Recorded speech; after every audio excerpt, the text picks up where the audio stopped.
నుంచి యావత్ భారతదేశానికి ప్రపంచంలో ఉన్న యావత్ హిందూ బంధువులందరికీ కూడా హనుమాన్ జయంతి శుభాకాంక్షలు తెలియజేస్తా ఉన్నాను.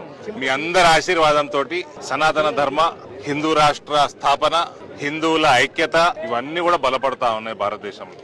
మీ అందరి ఆశీర్వాదం నుంచి ఇదే రకంగా రామరాజ్య స్థాపన తెలంగాణలో కూడా అతి త్వరలో స్థాపించుకోవాల్సిందిగా కోరుకుంటూ నేను ఇవాళ ఆంజనేయ స్వామిని, బజరంగ బలిని కోరుకోవడం జరిగింది.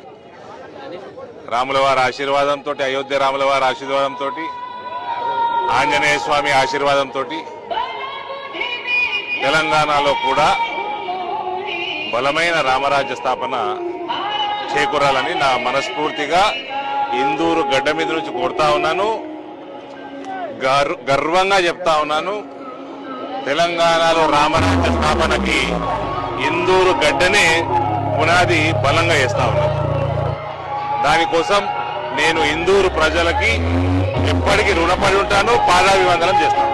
Thank you.